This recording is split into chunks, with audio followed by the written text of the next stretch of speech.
are now ready to move on, and we're going to be doing Mary's block. This will be the last block in the corner sections.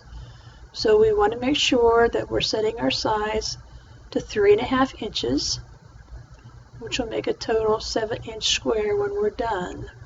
That would be finished size. And as long as you have key proportionate checked off, you'll have the height and the width exactly the same. Now we're making 4 stars.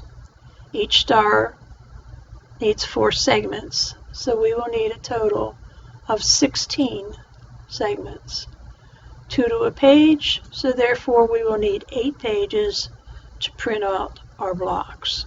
We also need to print 1 mirror image so we can use that for our pattern template.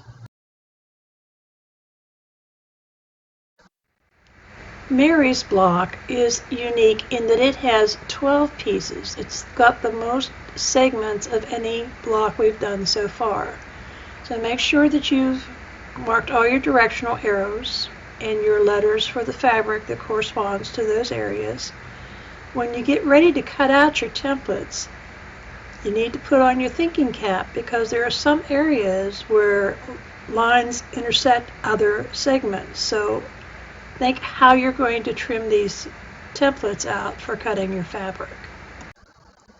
We now have all our paper templates cut out to use for patterns for cutting out our fabric. Remember, we need 16 pieces of each one of these segments to complete the 4 star blocks. In previous lessons, I've gone into detail about pressing and trimming, etc. I'm not going to do that any longer because I think that you comfortably know how to do that. So we're just going to show stitching the various segments. We're going to start out right now with pieces 1 and 2, and we're going to chain piece like we've done before. Start out with piece 1 face down against the template. Remember, your template is also face down. You're stitching on the right side, so the fabric has to go on the back side. We're going to put piece 2 down along the edge so that we have right sides together and raw edges meeting. And we'll take it over. We'll look to make sure that we have about 1/4 inch, adjust if necessary, and then we'll stitch.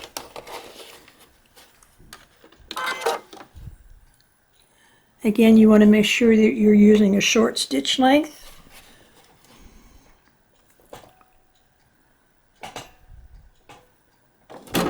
And we're ready to go.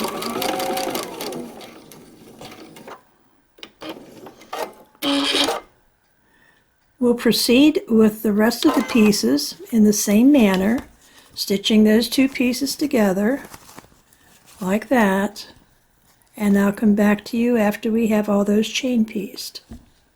We now have a pile of 16 foundation pieces with pieces 1 and 2 sewn down, pressed, and trimmed. And we're now ready to add piece 3. We're going to do that again in a chain stitching manner so that we can get all the block 3s on here and speed up the process. So we're going to line up piece 3 along the raw edges and make sure that you extend into the seam allowance and pass into the next segment on your foundation. We'll flip it over and we'll stitch on that line.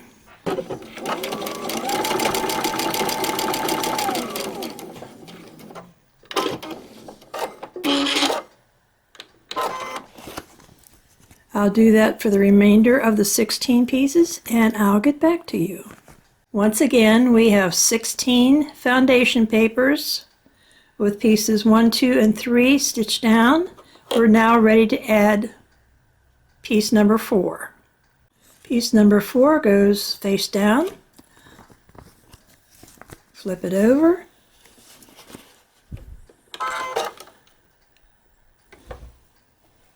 and stitch.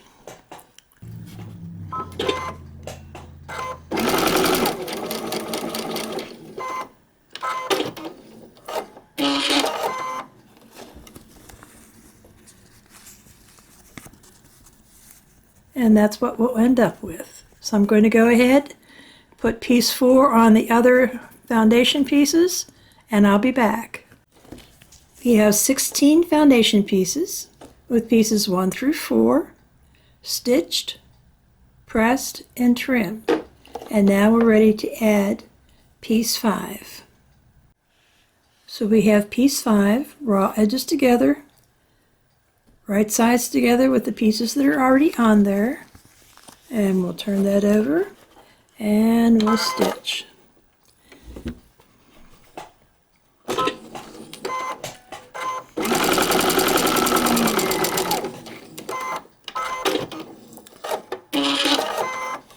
And we'll continue to stitch these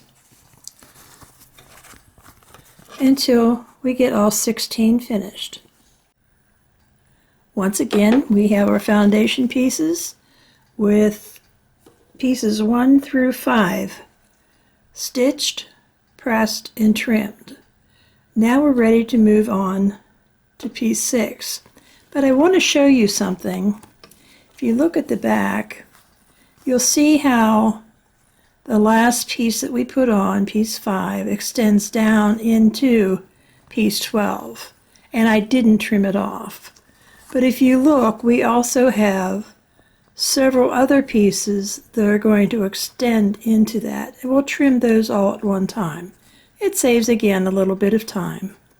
So with raw edges even, we place piece 6 face down on the other pieces. Make sure you're extending into section 12 and that you've extended into the seam allowance. And let's flip it over.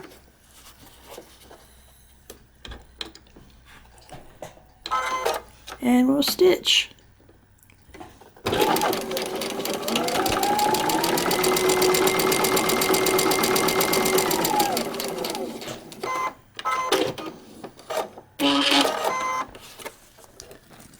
And we'll have that added to our foundation piece. So I'll go ahead and do the rest of the pieces, and I'll be back with you. Okay, once again, we have our pile of 16 foundation pieces. We have sections 1 through 6 stitched, pressed, and trimmed, and we're now ready to add piece 7. So we're going to do that like we have all the other ones, in a chain stitching manner so that we can complete these blocks quickly. So let's get started. So I've put piece 7 face down against the previous pieces.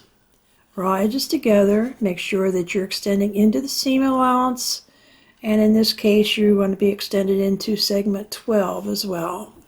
I'm going to flip it over, and we're just going to stitch right up this line.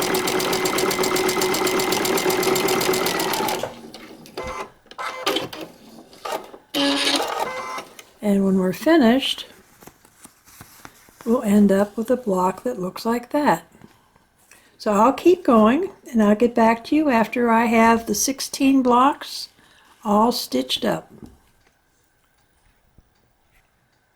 So now we have 16 templates again. We have pieces 1 through 7 stitched, pressed, and trimmed. And because we're ready to add pieces 8 and 9, and they're on opposite ends, we can do those at the same time before we make a stop to press and trim. Again, that's another time saver, so we'll go ahead and do that. So we have piece 8, face down, raw edges together, and we're ready to stitch.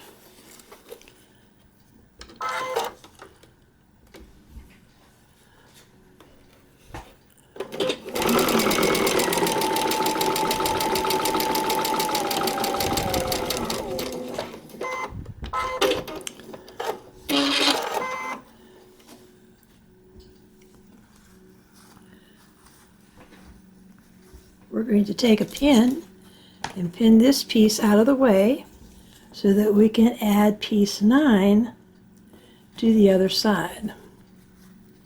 like this. So again, we're going to put raw edges together, right sides together, flip, and stitch.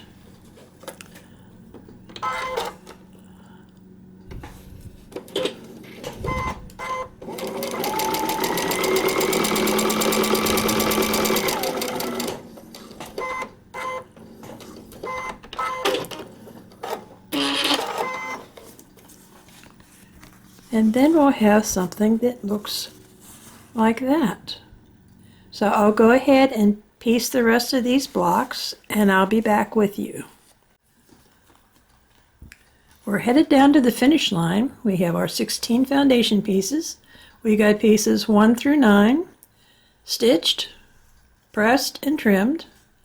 And because we have pieces 10 and 11 on opposite sides, we're going to go ahead and do those at the same time before we stop to press. As always, we have our raw edges together, right sides together. We're going to flip it over, and we're going to stitch.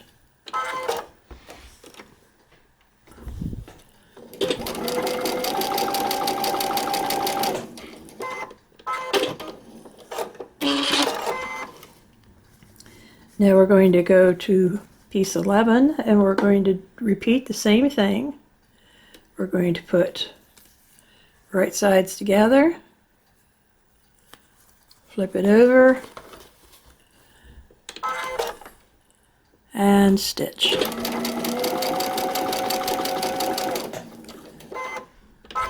Now I'm going to go ahead and repeat that process for the other remaining blocks, and I'll join you after I'm done with that.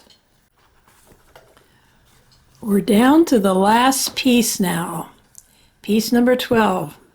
This particular star had more pieces than any of the other ones, but I think we're going to get there. So let's add piece 12, and we're going to do that the same way as we did before, just keep chain piecing. We're going to start stitching this out into the seam allowance, work across the line, and continue into the opposite seam allowance to make it easier to match up. And what I've done before is mark lines. This time I've just folded it so I have a fold line to go by. Whichever is easiest for you will work.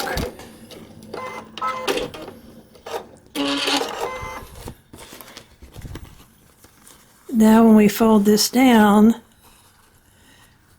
you can see that we've stitched all the way across, and it's going to just make it a lot easier for matching up. So I'm going to go ahead and finish up the rest of these pieces, and then I'll be back to you. To complete the stars, we're going to start putting these halves together. We're going to make sure that sections 2 and 3 are on the outer corners. We're going to be matching at this point and at this point. So we're going to go ahead and pin these together. Basically, we just want to make sure that we're keeping the edges of our foundation pieces even.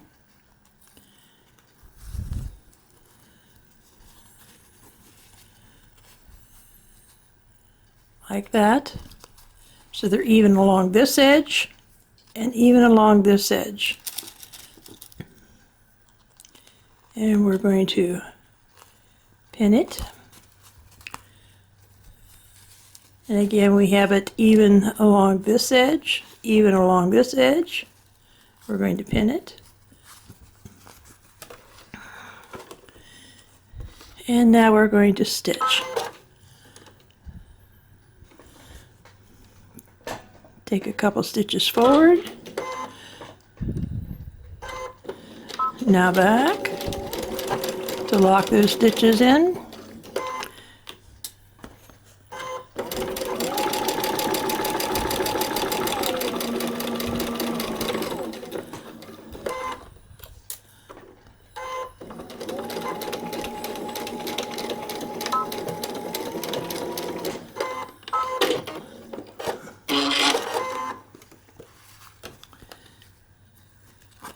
And just like that, we have everything matched without too much hassle, because we're leaving the foundation in, and the foundation pieces are exactly the same. So as long as you've got everything trimmed right on the edge of the foundation pieces, they almost have to match up. So I'm going to go ahead and put the other halves together, and then we'll come back and we'll put those halves together to make a complete star.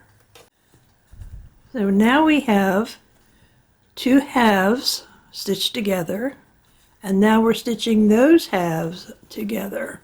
Again, we're pinning it so that we have raw edges even here and here, raw edges here and here, and we're going to stitch along the seam line.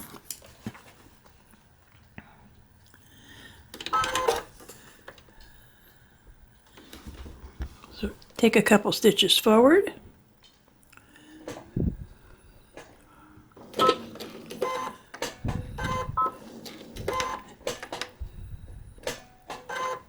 And a couple back, and then forward again.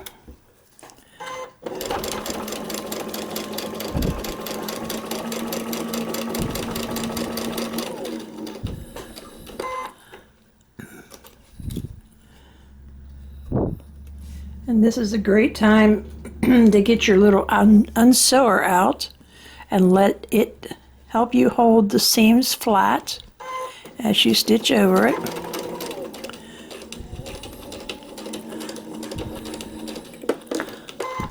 And then we'll remove the pin.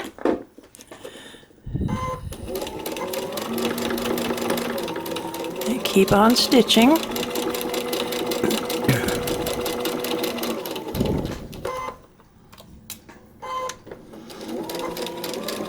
Lock those stitches in. And let's see how we did. So it looks good to me.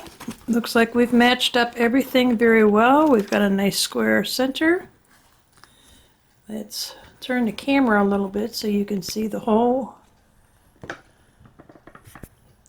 square. And there it is. There's your Mary block. So we're going to put the other three together and we'll be done with this segment.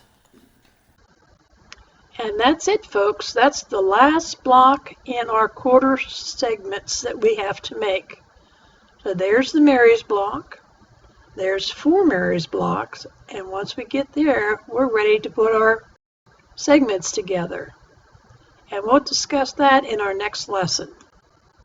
In that lesson, we'll discuss how to cut out the triangular pieces so that we do not have any bias edges on the edges of our quilt. We really want to avoid that. So stay tuned.